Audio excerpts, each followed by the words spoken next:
Assalamualaikum warahmatullahi wabarakatuh. Pada Bapak Buyung Ardiansa MPD yang kami hormati dan rekan-rekanku sekalian yang kami banggakan. Di sini kami dari kelompok 8, saya sendiri Ihsan Saputra dan rekan saya Novita Rahayu. Kami akan membahas tentang sejarah perkembangan hadis. Materi pertama akan disampaikan oleh rekan saya Novita Rahayu. Kepada saudari kami persilakan. Assalamualaikum warahmatullahi wabarakatuh. Nama saya Novita Rahayu. Saya di sini akan mencoba menjelaskan sedikit tentang sejarah perkembangan hadis. Sejarah perkembangan hadis merupakan masa atau suatu periode sejak lahirnya hadis sampai masa pertumbuhannya. Dari masa ke masa atau dari periode ke periode dan generasi ke generasi. Pada masa perkembangannya hadis pada masa Rasulullah. Pada masa ini disebut al-wahyun at-takwir atau pada masa turunnya wahyu dan pembentukan masyarakat Islam. Pada periode ini hadis disebut at-taqwa atau at-takwir dan Nabi berfungsi untuk menerangkan Al-Quran dan membentuk syariat Islam. Pada masa ini, berhubung tidak tersedianya dan tidak banyaknya alat tulis, Rasulullah bersabda untuk menghafal dan mengamalkan dan memahami hadis agar tidak hilang. Dan perkembangan hadis pada masa Khulafaur Rasyidin. Pada masa Khulafaur Rasyidin, perkembangannya hadis sudah mulai modern dan sudah banyak yang ditulis dan dikumpulkan untuk menjadi satu agar tidak berceceran. Pada masa ini banyak penghafal hadis agar hadis tidak hilang. Dan pada masa ini juga hadis sudah mulai berkembang dan sudah mulai banyak dihafalkan oleh seluruh umat Islam. Yang selanjutnya akan dijelaskan oleh Ihsan Saputra. Baiklah, saya akan melanjutkan pembahasan dari Novita Rahayu. D. Perkembangan hadis pada masa sahabat kecil dan tabi'in. Periode ini disebut as-intishar al-riwayah ilal amslar atau masa berkembang dan meluasnya periwayatan hadis. Pada masa ini, daerah Islam sudah meluas, yakni ke negeri Syam, Irak, Mesir, Samarkand, bahkan pada tahun 93 Hijriah meluas sampai ke Spanyol. Hal ini bersamaan dengan berangkatnya para sahabat ke daerah-daerah tersebut, terutama dalam rangka tugas memangku jabatan pemerintahan dan penyebaran ilmu hadis. Karena meningkatnya periwayatan hadis, muncullah bendaharawan dan lembaga-lembaga atau sentrum perkembangan hadis di berbagai daerah-daerah di seluruh negeri. Adapun lembaga-lembaga hadis yang menjadi pusat bagi usaha penggalian pendidikan dan pengembangan hadis terdapat di pertama Mekah, kedua Madinah, ketiga Basrah, empat Syam, dan kelima Mesir. Pada periode ini muncul dan ada usaha pemalsuan oleh orang-orang yang tidak bertanggung jawab. Hal ini terjadi setelah wafatnya Ali pada masa ini. Umat Islam mulai terpecah-pecah menjadi beberapa golongan. Golongan pertama yaitu golongan Ali bin Abi Thalib yang kemudian dinamakan golongan Syiah. Golongan kedua adalah golongan Khawarij yang menentang Ali dan golongan Muawiyah. Yang ketiga adalah golongan Jumhur atau golongan pemerintah pada masa itu.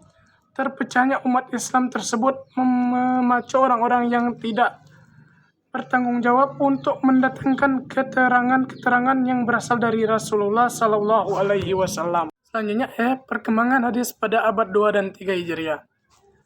Periode ini disebut al-kitabah wa al-takwin atau masa penulisan dan pembukuan hadis. Maksudnya ialah penulisan dan pembukuan secara resmi, yakni yang diselenggarakan oleh atau inisiatif pemerintah. Masa pembukuan secara resmi dimulai pada awal abad 2 Hijriah, yakni pada masa pemerintahan Khalifah Umar ibnu Aziz tahun 101 Hijriah. Sebagai Khalifah, Umar ibnu Aziz sadar bahwa para perawinya yang menghimpun hadis dalam hafalannya semakin banyak yang meninggal. Beliau khawatir apabila tidak membukukan dan mengumpulkan dalam buku-buku hadis dari para perawinya, ada kemungkinan hadis tersebut akan lenyap dari permukaan bumi bersamaan dengan kepergian penghafalnya ke alam barzah. Di samping itu, Umar mengirimkan surat-surat kepada gubernur di bawah kekuasaannya untuk membukukan hadis yang ada pada ulama yang tinggal di wilayah mereka masing-masing. Di antaranya, ulama besar yang membukukan hadis atas kemauan khalifah adalah Abu Bakar Muhammad ibnu Muslim bin Ubaidah bin Shihab Az-Zuhri. Adalah seorang tabi'in yang ahli ilmu fikih dan hadis. Mereka inilah ulama yang mula-mula membukukan hadis atas Al-Quran dan atas anjuran khilafah. Pembukuan seluruh hadis tersendiri di Madinah dilakukan oleh Imam Muhammad ibnu Muslim ibnu Shihab Az-Zuhri, yang memang terkenal sebagai seorang ulama besar dari ulama-ulama hadis pada masanya. Selanjutnya, fase pengumpulan dan penulisan hadis. Yang pertama, fase pengumpulan hadis. Pada abad pertama Hijriah, yakni masa Rasulullah SAW, Khulafa ar-Rasyidin dan sebagian besar Bani Umayyah hingga akhir abad pertama Hijriah, hadis-hadis itu berpindah-pindah dan disampaikan dari mulut ke mulut. Masing-masing perawi pada waktu itu meriwayatkan hadis berdasarkan kekuatan hafalannya. Hafalan mereka memang terkenal kuat sehingga mampu mengeluarkan kembali hadis-hadis yang pernah direkam dalam ingatannya. Pada masa pemerintahan Khalifah Umar bin Abdul Aziz yang dinobatkan akhir abad pertama Hijriah, yakni tahun 99 Hijriah, datang angin segar yang mendukung kelestarian hadis. Umar Abdul Aziz terkenal sebagai seorang khalifah dari Bani Umayyah yang terkenal adil dan wara, sehingga dipandang sebagai khalifah ar-Rasyidin yang kelima. Beliau sangat waspada dan sadar bahwa perawi yang mengumpulkan hadis dalam ingatannya semakin dikit jumlahnya karena meninggal dunia. Beliau khawatir apabila tidak segera dikumpulkan dan dibukukan dalam buku-buku hadis, itu akan lenyap bersama lenyapnya para penghafal. Tergeraknya hati untuk mengumpulkan hadis-hadis Nabi dari para penghafal yang masih hidup. Pada tahun 100 Hijriah, Khalifah Umar bin Abdul Aziz memerintahkan kepada Gubernur Madinah Abu Bakar bin Muhammad bin Amir bin Hazm untuk membukukan hadis-hadis Nabi dari para penghafal. Yang kedua, fase penulisan hadis. Sebelum agama Islam datang, bangsa Arab tidak mengenal kemampuan membaca dan menulis. Mereka lebih dikenal sebagai bangsa yang ummi atau tidak bisa membaca dan menulis. Namun, ini tidak berarti bahwa tidak ada seorang pun yang bisa menulis dan membaca.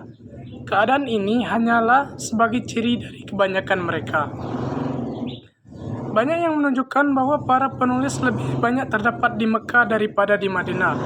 Hal ini dibuktikan dengan adanya izin Rasulullah SAW kepada para tawanan dalam Perang Badar dari Mekah yang mampu menulis untuk mengajarkan menulis dan membaca kepada 10 anak Madinah sebagai tebusan diri mereka. Para penulis sejarah Rasul atau ulama hadis dan umat Islam sependapat bahwa Al-Quran Al-Karim telah memperoleh perhatian yang penuh dari Rasul dan para sahabatnya.